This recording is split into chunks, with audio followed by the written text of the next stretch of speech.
በእሳት ስለመጠመቅ ነው ማወራው። ባፕቲዝም ኦፍ ፋየር በእሳት ስለመጠመቅ ነው ማወራው። ኢየሱስ ጌታ ነው። አሜን። ሉቃስ ወንጌል ምዕራፍ 4 አውጥተን ምዕራፍ 3 ቁጥር 15 እና 16 ሕዝቡ በጉጉት እየተጠባበቁ ሳሉ እርሱ ክርስቶስን ይሆነን እያሉ ሁሉም በልባቸው ስለ ዮሐንስ ያሰላስሉ ነበር። ዮሐንስ ለሁሉም እንዲህ ሲል መለሰላቸው፣ እኔ በውሃ አጠምቃችኋለሁ፣ ነገር ግን ከእኔ የሚበረታ ይመጣል፣ እኔም የእርሱን የጫማ ማሰሪያ መፍታት የሚገባኝ አይደለሁም። እርሱ በመንፈስ ቅዱስና በእሳት ያጠምቃችኋል። ኢየሱስ ጌታ ነው። ቁጭ በሉ። የመጀመሪያው የውሃ ጥምቀት የሚባለው ወይም ደግሞ ባፕቲዝም የሚባለውን ነገር ያመጣው መጥምቁ ዮሐንስ ነው። አጥማቂው ዮሐንስ ጆን ዘ ባፕቲስት። ከዛ በፊት ስለ ጥምቀት የሚነገር ሐሳብም የሚነገር ወሬም የትኛውም ቦታ ላይ ሰምተን አናቅም። ጥምቀት የሚባለውን ነገር ያመጣው ማን ነው? የኢየሱስ ከዝን የሆነው ማን ነው? ዮሐንስ ነው። ስለዚህ ዮሐንስ ነው ይሄንን ጥምቀት ያመጣው። ይሄንን ጥምቀት ከዛ በፊት ሰምተን ለምሳሌ ስለ ግርዛት በመንፈስ ስለ መገረዝ እና አብርሃም ጋር እግዚአብሔር ስለገባው ኪዳን ሐዋርያው ጳውሎስ እነሱን እያነጻጸረ ይሄ በብሉይ ኪዳን ነበረ፣ በአዲስ ኪዳን ግን ይሄ ሆኗል እያለ ይነግራቸዋል። አሁን የሥጋ ግርዛት ሳይሆን የሚያስፈልጋችሁ ልባችሁን ነው መግረዝ ያለባችሁ እያለ ይናገራል። ስለ መስዋዕት ከሆነ የዕብራውያን ጻፊም እንደገና ደግሞ ራሱ ሐዋርያው ጳውሎስ ምን ብሏል? መስዋዕት በብሉይ ኪዳን ነበር፣ በአዲስ ኪዳን ደግሞ መስዋዕቱ እንደዚህ በሚሆን መንገድ ተቀይሯል ብሎ ይናገራሉ። ጥምቀት የሚባለው ሐሳብ ግን በብሉይና በአዲስ የሚባል አስተምሮ የለው። ጥምቀትን እግዚአብሔር ወደዚህ ምድር ወደዚህኛው ዓለም ፕሬዘንት ሲያደርግ ኢየሱስ ከመምጣቱ እና ኢየሱስም የሚገባበት ትንሽዬ ኢንትሮዳክሽን የመሲሁ ኢንትሮዳክሽን አድርጎ ነው ወደዚህ ምድር ያመጣት። ይሰማል አላችሁ? ኋላ አላችሁ? እሺ፣ ኢንትሮዳክሽን አድርጎ ነው ያመጣት። በብሉይ ኪዳን እነ ሙሴ አልተጠመቁም፣ እነ አብርሃም አልተጠመቁም። የውሃ ጥምቀትን እንኳን እንደ ምሳሌ ወስዶ ያደረገው ሰው የለም። ለመጀመሪያ ጊዜ የመጣው በመጥምቁ ዮሐንስ ነው። ኢየሱስም ደግሞ የዛ አካል ነበር እና ይሄ ነገር ስትሬንጅ የሆነ ነገር ስለነበረ ዮሐንስ በቦልድነስ ከዛ በፊት የነበረውን ቁጥር ወደ ላይ ከፍ ብላችሁ ስታወሩ ባለስልጣኖች ምን እናድርግ ብለው ይጠይቁታል። ካህናት ምን እናድርግ ብለው ይጠይቁታል። የተለያዩ ሰዎች ሐሳብን ሲያቀርቡ ይሄንና ይሄንን አድርጉ፣ ይሄን ደግሞ አታድርጉ እያለ ያወራቸው ነበር። ስለዚህ ይሄ ሰውዬ አዲስ ሲስተም ነው ይዞ የመጣው፣ አዲስ አሰራር ነው ይዞ የመጣው። ስለዚህ ቁጥር 15 ላይ ምን አሉ? አረ ይሄ ሰውዬማ ራሱ መጥምቁ ዮሐንስ ሳይሆን መሲሁ ሊሆን ይችላል አሉ። ከአገዛዝ ነፃ ሲያወጣቸው አላዩ። እንደነ ፊልጶስ ይቺ የተማረከችዋን የእግዚአብሔርን መንግስት መች ትመልሳለ ብለው መንግስትን የሚመልስ አይነት ፖቴንሻል ዮሐንስ ላይ አላዩ። ሽባ ሲተረትር አላዩ። ግን እንደዚህ ያሉት መቼ ነው መሲሁ ሳይሆን አይቀርም ብለው እርስ በርስ ተነጋገሩ ይላሉ። ከዛ ቁርጣቸውን ነገራቸው። ቁጥር 16 ላይ እንደዚህ ያላቸው፣ እኔ የጫማውን ጥፍር የጫማውን ማሰሪያ የሚለው በእስራኤላውያን ልማድ ሳንዳል ክፍት ጫማ የተጠላለፈ ጫማ ነው የሚያደርጉት እና ደክሞ ስትመጣ እሱ መፍታት ራሱ ስራ ነው። እንደኔና እንደ ኤንዲ ሸንቀጥ ካላልክ ደግሞ እግዚአብሔር አምላክ ያሳይ፣ ወደ ታች መውረድ ከባድ ነው የሚሆነው አይደል? ስለዚህ ምን ያደርጉ ነበር? ዘኔ ላንተ አይደለም ኤንዲ ሸንቀጥ ብሏል። ምን ያደርጉ ነበር? አይሁዶች ከሌላ ቦታ ባሪያን ያመጣሉ እና የባሪያው የመጀመሪያ ከሚሰጠው ስራ አንዱ የጌታውን ሰንደል መፍታት ነው። እና እያወራ ያለው ዮሐንስ ስለ ጫማ ማሰሪያ መፍታት አይደለም። እኔ በመሲሁ ፊት ስታይ ይሄንን የማድረግ የባርነት ራሱ ፖዚሽን የለኝም እያለ ነው። ቀስ እያለ ይገባቸው። ስለዚህ ሳንደል መፍታት የባሪያ ስራ ነው። የጫማውን ይሄ ምንድነው ብላችሁ እንኳን አጠይቁም እንዴ ስታስቡት ጫማ መፍታት ምንድነው? ጫማ መፍታት የባሪያ ስራ የመጨረሻ በዛ ዘመን የነበረ የባሪያ ስራ ነውና እሱ ራሱ ፖዚሽን እኔ የለኝም የመሲሁን ለማድረግ። ለምን ካላችሁ ከኔና ከሱ መካከል ያለው ፖዚሽን እኔ ባፕታይዝ ማደርጋችሁና ስርዓቱን ያመጣሁት በውሃ ብቻ ነው። እሱ ግን ውሃ ሳይሆን መንፈስ ቅዱስና ምን እሳት። እስቲ በሉ መንፈስ ቅዱስና ምን እሳት። እዚህ ጋር ኢየሱስ ጌታ ነው።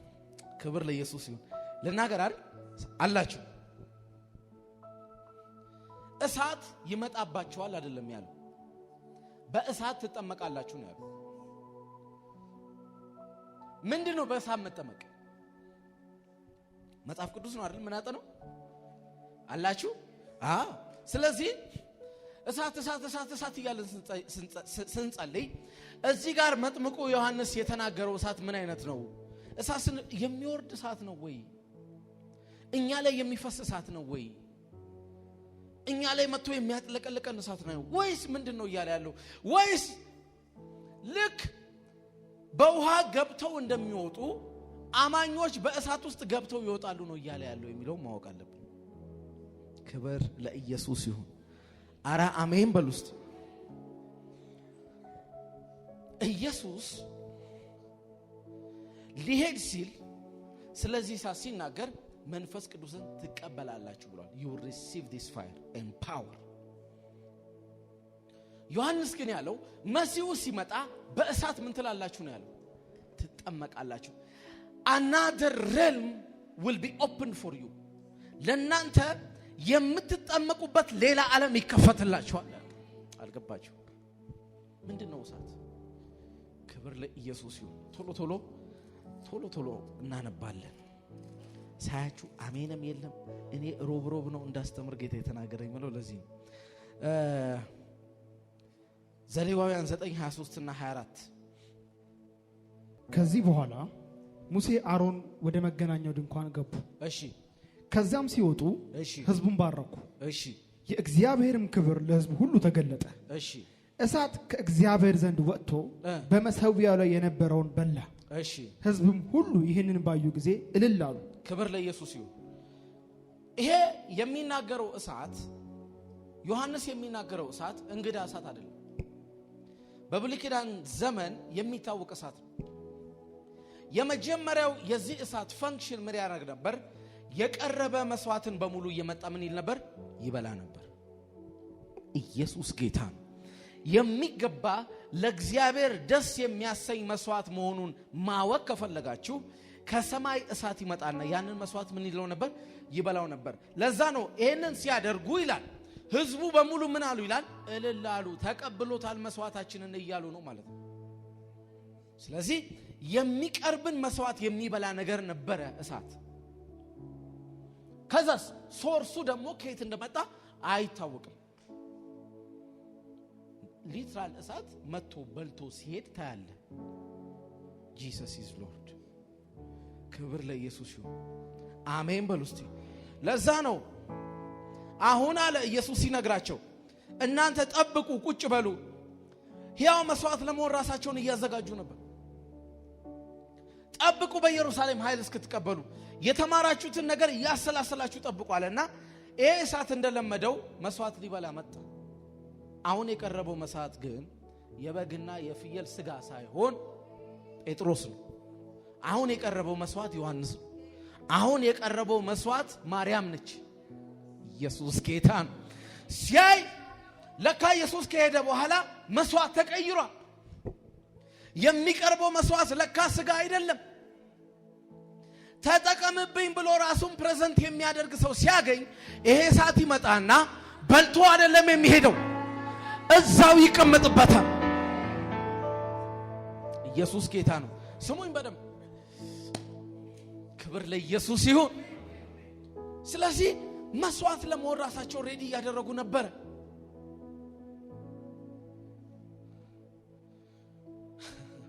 ለዛ ነው በቃ ኦሬዲ ሳክሪፋይስ ሆኖ ስለቀረቡ ለዚህ እሳት በየትኛው መንገድ ቢገደሉ አይገዳቸውም። በቃ they are already sacrifice ሆኖ ቀርበዋል።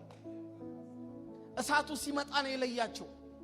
ዛሬ በናዝሬቱ ጌታ በኢየሱስ ስም እግዚአብሔርን ተጠቀመብኝ እያለ ያለ አንድ ሰው ካለ ይሄ እሳት መጥቶ በላዩ ላይ ይቀመጥበታል። ስለዚህ መስዋዕት ሊበላ ነበር የሚመጣው በብሉይ ኪዳን ሳክሪፋይስ። እግዚአብሔር አሁን ራሱ ለዛ ነው ወንድሞች ሆይ አለ ሮሜ 12:1 ላይ ሐዋርያ ጳውሎስ ሲናገር ይሄ ቅዱስ ሰውነታችሁን ለእግዚአብሔር ሕያውና ቅዱስ መስዋዕት አድርጋችሁ ታቀርቡ ዘንድ በእግዚአብሔር ርኅራኄ ምን እላችኋለሁ እለምናችኋለሁ። አሁን የምታቀርቡት መስዋዕት ሰውነታችሁ ነው፣ ተጠቀምብኝ በሉት። ሳክሪፋይሱ እሱ ይሁንለት። ከዛ በኋላ እሳት ይመጣል። ስለዚህ የመጀመሪያው ሐሳብ ትንሽ ልናገር ባካችሁ አይደል? ትንሽ የመጀመሪያው ሐሳብ ይሄ ነው። ሕይወት የሚበላ እሳት አለ። ዳሱቫ ሕይወት የሚበላ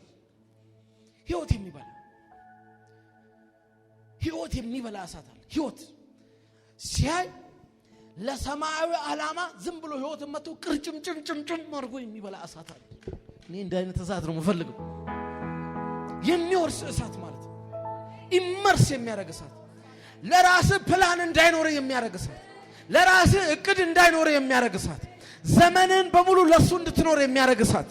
በኢየሱስም አንድ ሰው ላይ እሳት ይምጣ። so it is related with the divine purpose and divine calling። ከጥሪ ጋር ይገናኛል። እሳት አትሽም በቃ ለሌላ ነገር ነው። ለዛ ነው ኤርምያስም እንደዚህ አለ እኮ ነቢይ ላለመሆን ብፈልግ ራሱ አለ ልቤ ላይ እንደ ፍም የሚያቃጥለኝ እሳት አለ። ሰውየው ድንገት ነው እግዚአብሔር መጣና ኖ አንተ ከልጅነት ጀምሮ ነው የተመረጥከው ብሎ አፉ ላይ እሳት ነው የለቀቀው። ጃሱን ታዲያ ገባና ይላል አሁን እንደውም አፌ ላይ አይደለም ያለው አለ ልቤ ላይ እንደ ፍም ሆኖ ያንገበግበኛል አለ። እና ህዝቡ በሙሉ ከሱ ተቃራኒ እየተናገሩ ኤርምያስ ግን ነብይ ያለመሆን አይችልም። ለምሳሌ ውስጡ ከዛ ኮዲንግ ውጪ እንዳይኖር የሚያደርግ የተቆጣጠረው ገብቶ የነካው እሳት አለ። አንድ አገልጋይ እግዚአብሔር ወዳየለት ጥሪ ከመግባቱ በፊት በተለይ በዚህ ዘመን ያስፈልገዋል ብዬ ማምነው እንዲህ አይነተች እቺኛዋን ማይክ ከመያዝ በፊት የሚያስፈልግ እንዲህ አይነተች። በጣም የምወደው ወዳጄ ቃልን ታውቁታላችሁ። እዚህ መጥቶ በቅርብ ያገለግለናል። ባይዘው የምትፈልጉ አጨብጭቡ። እና ወደ እስራኤል ሄደ። ወደ እስራኤል ሲሄድ አፐሩም ላይ የመጀመሪያው የመንፈስ ቅዱስ እሳት የወረደበት ቦታ ላይ እጸልያለሁና አንድ የፈለከውን የጸሎት ርዕስ ዘርዝረህ አንጣልኝ። ማራሱ ታካ የደሰኝ ነው እንዴ አይነት የሚጸልይላችሁ ሰው። ከዛ የኔን የጸሎት ርዕስ ይዞ ወደ ሌድ ወደ አፐሩም መጀመሪያ መንፈስ ቅዱስ ወደ ወረደበት ቦታ ተዘጋጁ።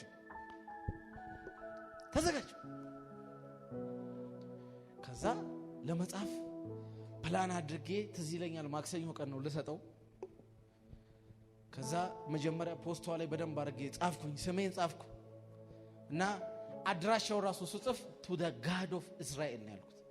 በዛ ፖርታል ነው መልስ የሚመለሰው። የቤኪ አምላክ አይደለም ለእስራኤል አምላክ ነው ይሄ ደብዳቤ ብዬ ጀመርኩና እያለቀስኩ ጥያቄ በሙሉ በአንድ አለቀ። በዛ ሞመንት ላይ የነካኝ የእግዚአብሔርን ፕሬዘንስ ዲናይ ማድረግ አልችልም። ሁለተኛ ልጽፍ ብዬ አልቻልኩም። ሶስተኛ አልቻልኩም። አራተኛ አንዷን ከጥቅስ ጋር የጸሎት ርዕስ አድርጌ ፖስታ ውስጥ አድርጌ ይሄንን ለእስራኤል አምላክ አድርስልኝ ብዬ ሰጥቶት ኢየሱስ ጌታ ነው። ከዛ ዛሬ ሚስቴ ያበዛው ወገኖች ሰላም ነሽ ስነግራት እርግጠኛ ነኝ አለችኝ። አንድ ነገር ብቻ ነው የጻፍኩት አለች። አዎ ምን አለ ለኔ ብትሰጠኝ ኖሮ ደብዳቤው አለች። አንድ ነገር አዎ ለምሳሌ እሱ ነው የምፈልገው። የነካኝ ነገር አለ። ከነካኝ ነገር ጋር ፊት የሚያደርግ ብቻ ነገር ነው እግዚአብሔርን መጠይቀው። የነካኝ ነገር አለ ትቻለ እኔ ህይወት ላይ ኢየሱስ ጌታ እንዲህ እንድትበላሹ የሚያደርግ የሰማይ እሳት አለ። አሁን እንዲና እንዲህ ነው የሚያስፈልገኝ ካልክ በኋላ ራሱ አቅጣጫን የሚቀይር እሳት አለ። ዛሬ ይሄ እሳት አንድ ሰው ላይ ይመጣበታል። የመጀመሪያ ፕሬዘንት የተደረገው የተገለጠው ነገር መስዋዕትን ሊበላ ነው እሳት የሚመጣው። መስዋዕትን ሊበላ ነው እሳት የሚመጣው። መስዋዕት ይበላል ይሄ እሳት። ዘዳግም 4:11 ፈጠን ብለ ይሄን ተናግሬ አንድ ጥቅስ ጨምሬ ከአዲስ ኪዳን ጨርሳለሁ። 4:11 ቶሎ በል። ተራራውም በጥቁር ደመና በድቅድቅ ጨለማ ተውጦ ሳለ ነበልባሉ ሰማይ እስከሚደርስ በተቃጠለ ጊዜ መጣችሁ ከተራራው ግርጌ ቆማችሁ። ከዚያም እግዚአብሔር በእሳት ውስጥ ሆኖ ተናገራችሁ። እግዚአብሔር በምን ውስጥ ሆኖ? በእሳት ውስጥ ሆኖ። የእግዚአብሔርን ድምጽ በምን ውስጥ ሰሙ? እስቲ በሉት። ሁለተኛው ኢምፕሊኬሽን እግዚአብሔር ሲመጣ ማሳያው እሳት ነው እና ለህዝቡ ሲናገራቸው ይናገራቸው የነበረው በምን ውስጥ ነው? በእሳት ውስጥ ነው። እና ከእሳት ውስጥ በመጣው ድምጽ እግዚአብሔር የተናገራችሁ ነገር ሰማችሁ ይላችሁ። እና መጥምቁ ዮሐንስ ምን አለ? እሱ እንደኔ በውሃ ብቻ አይደለም ያጠምቃችሁ አለ። ይሄ መስዋዕትን በሚበላ የእግዚአብሔር መገኛ ማሳያ በሆነ እሳት ውስጥ ያጠምቃችኋል ማለት ገብታችሁ ትወጣላችሁ ማለት ነው። ለደንብ አድርጌ ላስረዳችሁ ወይስ ተው ይቅርባችሁ? እሺ ጥምቀት የሚባለው ነገር የተጠመቃችሁ እስቲ ይሄ ጥምቀት ማለት ምን ማለት ነው? መጀመሪያ ወደዛ ፕሬዘንስ ስታደርግ ከክርስቶስ ጋር ሞቻለሁ ብለህ ነው የምትሄደው። ዲሲሽን አለ። ወደ ጥምቀት ቦታ ስትሄድ ውሳኔ የሚባል ነገር አለ። ከመግባት በፊት ምንድነው የውሳኔ? እኔ ከክርስቶስ ጋር ምን ብያለሁ? ሞቻለሁ። አጥማቂው በእጆቹ ይዞ ሲያስገባ እየቀበረህ ከማጋ ከክርስቶስ ጋር ለዮና ዓለም መሞትህን እየነገረን ቀስ ያለ ነው ይገባችሁ። ለዮና ሞት ላለበት ኃጢአት ላለበት ኩነኔ ላለበት የእግዚአብሔር ላልሆነ ዓለም እንዲህ የተባለው ሰውዬ የምስራች ልንገራችሁ ከዚህ ሰዓትና ጊዜ ጀምሮ ምን ብሏል? ሞቷል እያለ እያበሰረ። ስለዚህ ሞቻለሁ ብለህ ስትመጣ ሳይሆን ረቂቁ በደንብ አድርጎ የሚገለጸው ስትቀበር። ስለዚህ ተቀብር ያለው እያልክ ከዛ አስገብቶ ደግሞ ሲያወጣ ለአዲስ እግዚአብሔር ላለበት ኒው ለሆነ ላይፍ ተነስቻለሁ እያልክ እንዲህ አይነት ጥምቀት በውሃ ሳይሆን አለ ጂሶስ ልክ እኔ በውሃ እንደማጠምቃችሁ እንዲህ አይነት ጥምቀት በውሃ ሳይሆን በእሳት ይደርሳቸዋል አላችሁ። እኔና መሲሁ መካከል ያለው ልዩነት ይሄ ነው። ባፕቲዝም ኦፍ ፋየር። ስለዚህ ይሄ ባፕቲዝም ኦፍ ፋየር ማለት ዝም ብሎ የእሳትና በላይ ላይ ሲመጣ አይደለም፣ የሚዘንብ ነገር የለም። ይሄ እሳት ሲመጣ ለዮና ሲስተም ኦፍ ያደርግህና ለዮና ሲስተም ኦን ያደርግሃል። ለዮና ዓለም ይዘጋህና የሆነ ዓለም ላይ ይከፍታል። በኢየሱስ ስም እንዲህ አይነት ባፕቲዝም አንድን ሰው ያገኘዋል ዛሬ። ሮሜ ምዕራፍ 6 ከቁጥር 1 ጀምሮ እንግዲህ ምን እንላለን? ጸጋ እንዲበዛ ኃጢአትን እየሰራን እንኑር? እሺ ከቶ አይሆንም። እሺ ለኃጢአት ሞተናል። እሺ ታዲያ እንዴት አድርገን ከእንግዲህ በእርሱ እንኖራለን? እሺ ከክርስቶስ ኢየሱስ ጋር አንድ እንድንሆን የተጠመቅን። ከክርስቶስ ኢየሱስ ጋር ምን እንድንሆን? ስለዚህ በዚህ አይነት ጥምቀት ከክርስቶስ ኢየሱስ ጋር ምን ትሆናላችሁ? አንድ ትሆናላችሁ። እሺ ከሞቱ ጋር አንድ እንሆን ዘንድ እንደተጠመቅን አታውቁምን? እሺ ስለዚህ ክርስቶስ በአብ ክብር ከሞት እንደተነሳ እኛም እንዲሁ በአዲስ ሕይወት እንድንኖር በጥምቀት ሞተን ከእርሱ ጋር ተቀብረናል። በጥምቀት ሞተን ከእርሱ ጋር ምን ብለናል? እስቲ በሉ ተቀብረናል። ባይዘዌ ለዚህ የትኛውም ለዛ ነው እኔ ለመናፍስት የምሰጠው ቦታ አነስተኛው ነው። ለእንደዚህ አይነት ሲስተም ሞቼ ተቀብሬያለሁ። ሞተን ተቀብረናል። ይሄ ደግሞ ጥምቀት የሚባለው ኢየሱስ ከመጣ በኋላ ፕሬዘንት የተደረገው ጥምቀት አለ ዮሐንስ የውሃ ብቻ አይደለም፣ የምንም ነው፣ የእሳትም ጥምቀት አለው። ይሄ ጥምቀት አገኛችሁ ማለት አለ ከክርስቶስ ጋር ሞታችሁ ምን ትላላችሁ? ትቀበራላችሁ። ስለዚህ ለሞት ዓለም መርዶ እየተነገረው ነው ማለት ነው። ስለዚህ መርዶ ከተነገረው ለምንድን ነው መጥቶ የሚፈልግ? የለህማ። መርዶ ነው የተነገረው። ደግመህ አፈር ምሰህ እንደገና እየገባ ካልሆነ መርዶ ተነግሮታል ለሞት ዓለም። ምን ተብሎ? ሞቶ ከክርስቶስ ጋር ምን ብሏል? ክርስቶስን አሁን እየፈለገው አይደለም። ለምን? ለዛኛው ሲስተም ሞቶ ምን ብሏል? ተቀብሯል። ስለዚህ ልክ እኔ ጭንገፋ የሚባለው መንፈስ መጥቶ ሲፈልገኝ ሞቻለሁ። ያጎቴም ያያቴም የቅድመ አያቴም እኔ ላይ አይሰራም። ለምን? የለውማ እንዴ ሃው ይሁን ካልገሰጻችሁ ይደብራችኋል አይደል? የላችሁም በኢየሱስ ክርስቶስ ስም ሞተናል። ዲመን እስከ መቼ ነው አታክ የሚያደርገን ካልከኝ ይሄ መገለጥ እስኪያገኘን እንጂ ነው የለው። ሞት አካባቢ ሃው ሞተናል አለ፣ ተቀብረናል አለ። ክብር ለኢየሱስ ይሁን። ኢቭን አለ እኮ ጳውሎስ ሲናገር ከሕግ ጋር ራሱ የተፋታ ነው አለ። ገሎ ነው ከክርስቶስ ጋር አለ። ያለዛማ ደባል ነው የሚሆነው አለ።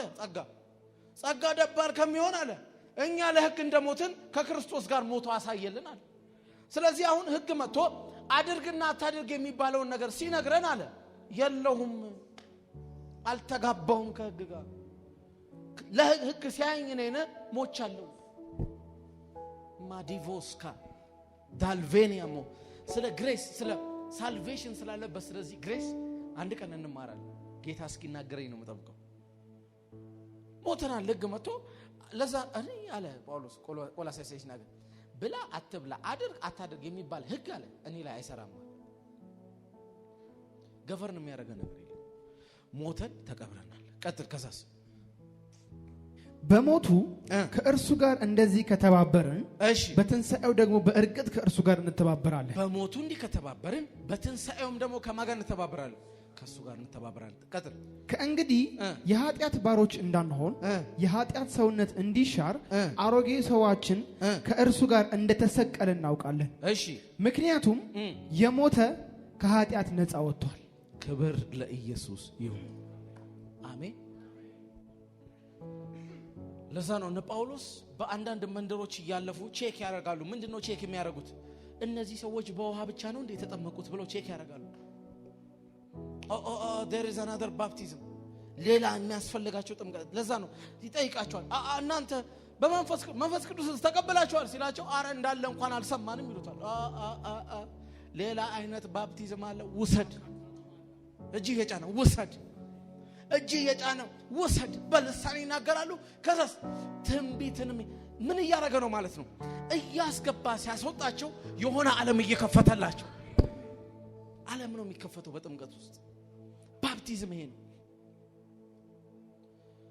ልክ ይሄ እሳት መጥቶ ህይወታቸውን ሲያገኝ የሆነ ዓለም ላንተ ይከፈትልሃል። ማዳ ሳካዲያ። ከዛስ ሲስተምሽ በሙሉ ለሆነ ዓለም ዝግ ይሆናል። ዝግ። ገላትያ 3:27 ሁላችሁም በክርስቶስ ኢየሱስ በማመን የእግዚአብሔር ልጆች ናችሁ። እሺ፣ ከክርስቶስ ጋር አንድ ተሆኑ ዘንድ የተጠመቃችሁ ሁላችሁ ክርስቶስን ለብሳችሁታል። ክብር ለኢየሱስ ይሁን። ስለዚህ እንደዚህ አይነት ባፕቲዝሞችን ስታስቡ አሁን ሪሊጅን እያስተማረን እንዳለው እዚህች ጋር በገንዳ በተደረገች ሞመንት ላይ ብቻ አይደለም የሚሆነው። ብዙዎች ውሃ ውስጥ ገብተው ከወጡ በኋላ ውሃ ውስጥ ከመግባታቸው በፊት ራሱ ከነበረው ሲከፉ አይተን እናውቃለን። ባይገቡ የሚያስብል አይነት ክፋት ከነሱ ሰዎች መለማመድ እንጀምራለን። ስለዚህ አንድነቱ የሚመጣው እዚህ ውሃ ውስጥ ገብቶ በመውጣት አይደለም ማለት ነው። እሱንማ ዮሐንስም ያደርግ ነበር። እንደዚህ ማድረግ ግን አለ ከኔ እንዲበልጥ ያደረገው ሌላ የሚከታችሁ ነገር ያለበት መሲ ነው የሚመጣው አለ። ያኔ በተራራ ላይ ብቻ የነበረውን እሳት እሱን እሳት ያመጣውና እዛ ውስጥ አስገብቶ ያስወጣቸዋል። እሱ ነው ማለት ነው አይን የሚከፍተው።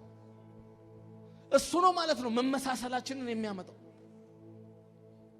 ለዛ ነው ብዙ ሰው ውሃ ውስጥ ገብቶ ከወጣ በኋላ የሆነ አዲስ ነገር ህይወቱ ላይ my brother you need another kind of baptism ሌላ አይነት ጥምቀት ያስፈልጋል። እሱን ጥምቀት ደግሞ ዛሬ በኢየሱስ ክርስቶስ ስም አንድ ሰው ይቀበላል። ምን ይባላል? የእሳት ጥምቀት። የመንፈስ ቅዱስ ሙላት አይደለም፣ የእሳት ጥምቀት። እሳቱ ይመጣና ለሆነ ዓለም ይዘጋል። እሳቱ ይመጣና የሆነ ዓለም ላይ ደግሞ ይከፍታል። በኢየሱስ ክርስቶስ ስም ዛሬ ይሄ ባፕቲዝም ለአንድ ሰው እንዲሆንለት ተጸልያለሁ። ለዛ so this is the two purposes of the baptism of the fire. መጀመሪያ መስዋዕት ሊበላ ነው መጣ። ሁለተኛስ to unify you with Christ. ከኢየሱስ ጋር አንድ የሆነ ህይወት እንዲኖር my God my Lord አንድ አይነት ህይወት ያ በእሳት ውስጥ እየተመሰለ ይመጣ የነበረ ያ አስፈሪ እሳት ውስጥ አንተ ግን ገብተህ ትወጣለህ። your life will change forever በኢየሱስ ስም። ይሄን እሳት ነው ምን ጠራው ዛሬ። አረ አሜን በሉ እስቲ። መንፈስ ቅዱስ ያጥምቀን። አሜን። ያጥምቀን መንፈስ ቅዱስ፣ ያጥምቀን መንፈስ ቅዱስ። ለዛ ነው እንዲህ አይነት ተች ከሌለ ሰርቫይቭ ማድረግ አንችልም። ሰርቫይቭ ማድረግ አንችልም። ይሄ አይነት ባፕቲዝም ያስፈልገናል። ስለዚህ በናዝሬቱ ጌታ በኢየሱስ ክርስቶስ ስም ለዚህ ሐሳብ ብቻ ነው መጸልየው። እሳት ዛሬ ህይወታችሁን እንዲያገኝ፣ ልባችሁን እንዲያገኝ፣ ሐሳባችሁን እንዲያገኝ፣ መውጣት መግባታችሁን እንዲያገኝ፣ ውሏችሁን እንዲያገኝ፣ የትኛውም የደከማችሁበትን ነገር ይሄ እሳት እንዲያገኝ በናዝሬቱ ጌታ በኢየሱስ ክርስቶስ ስም እጸልያለሁ። ለእሳት ነው መጸልየው በጌታ በኢየሱስ ክርስቶስ ስም። ክርስቶስ ከፍሎላችሁ ካልተገባችሁበት ዓለም ዛሬ የሚዘጋ እሳት ያገኛችኋል። ለዛ ዓለም እንድትጠፉ የሚያረግ እሳት ያገኛችኋል። ክርስቶስ ከተነሳበት ዓለም ጋር ደግሞ እንድትገቡ አይናችሁን ይሄ እሳት በኢየሱስ ስም ይከፍተዋል። ለዛ ነው ኢየሱስ ካወራ በኋላ እኮ ይሄ ማውስ መንገዶች ምን አሉ?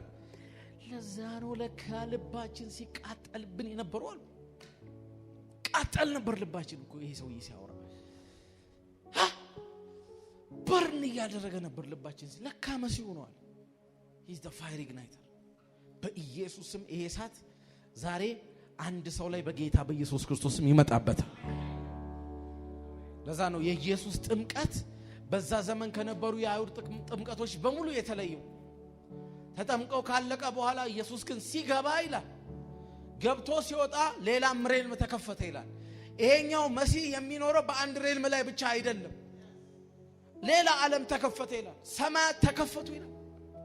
በሱ ደስ የሚለኝ የምወደው ልጄ እሱ ነው እርሱን ስሙት የሚል ድምጽ ከሰማይ ሰሙ ይላል። አየ የኢየሱስ መግባት የከፈተው ዓለም አለ። ውሃ ውስጥ ብቻ አይደለም የገባው። ዛሬ መንፈሳዊ ዓለም ላይ ያላችሁን ራይት ተጠቅማችሁ መውጣትና መግባት እንድትችሉ የሚያደርግ የሰማይ እሳት በኢየሱስ ስም ያገኛችሁ። ይሄንን ወር ይሄን የጸጋ ወር ከእሳት ጋር እየተመላለሳችሁ በኢየሱስ ክርስቶስ ስም ትጨርሳላችሁ። ልባችሁን የሚያቃጥል እናንተን እንደ ሕያው መስዋዕት የሚበላ የሰማይ እሳት በኢየሱስ ስም ያገኛችሁ። ስለዚህ ለዚህ ነው የምንጸልየው፣ ለዚህ ነው የምንጸልየው። ክብር ለኢየሱስ ይሁን። ስለዚህ በጣም ቶሎ ነው ለሁሉም ሰው የምንጸልየው። ቀጥታ ወደ ጸሎት ነው የምንገባው። ዝግጁ ናችሁ? እንጸልይ እስቲ። ዝግጁ የሆነ